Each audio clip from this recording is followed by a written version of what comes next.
থানার মধ্যে ঈশিতাকে মেরে অংশুমানকে ফাঁসিয়ে দেওয়ার প্ল্যানিং করলো রুদ্র। হ্যাঁ বন্ধুরা, ফুলকি সিরিয়ালে আজকের পর্বে তোমরা এরকমটাই দেখতে পাবে। পুরো গল্পটা জানতে হলে প্লিজ লাইকদের সঙ্গে থেকো।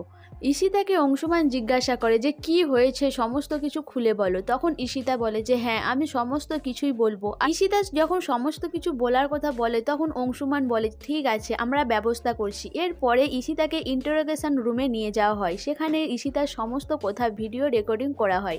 এদিকে রুদ্র সমস্ত কিছু জানতে পেরে বড়বাবুকে খবর দেয়। বড়বাবু আসাতে বড়বাবুকে বলে যে আপনার জন্য লক্ষ্মী লাভ রয়েছে। এরপর বড়বাবুকে টাকা দেয়। তখন বড়বাবু বলে যে কি করতে হবে। তখন রুদ্র বলে যে ঈশিতা রায় চৌধুরীকে থানার মধ্যেই মেরে ফেলতে হবে। এটা শুনেই তো বড়বাবু ভয় পেয়ে যায়। তখন টাকাটা ফেরত দিয়ে দেয়, বলে যে না, আমি এটা করতে পারবো না, আমার তো চাকরিই চলে যাবে। তখন রুদ্র বলে যে এরকম কিছুই হবে না, আমি তো বলছি কি করতে হবে। এরপর রুদ্র তার প্ল্যানিং বলে যে ঈশিতা রায় চৌধুরী মরবে থানাতে, কিন্তু দোষ গিয়ে পড়বে অংশুমানের উপর। অংশুমানের চাকরি ধরে টানাটানি হবে, আপনার কিছুই হবে না। এরপর রুদ্র সমস্ত তার প্ল্যানিংয়ের কথা বড়বাবুকে জানিয়ে দেয়।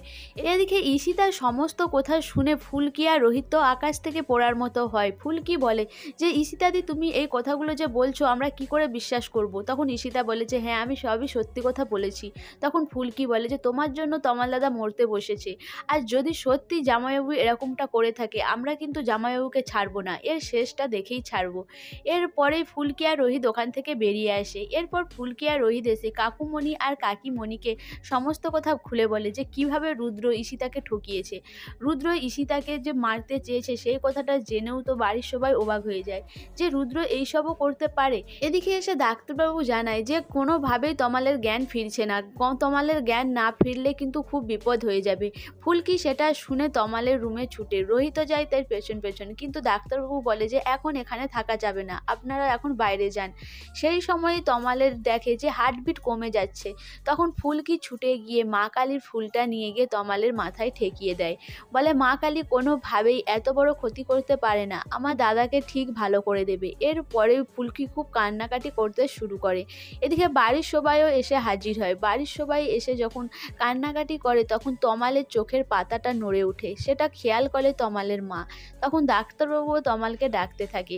এদিকে বাড়ির সবাই একে একে তমালের নাম ধরে ডাকা শুরু করে। তখন তমাল চোখ মিলে দেখে, সেটা দেখে বাড়ির সবাই খুব খুশি হয়।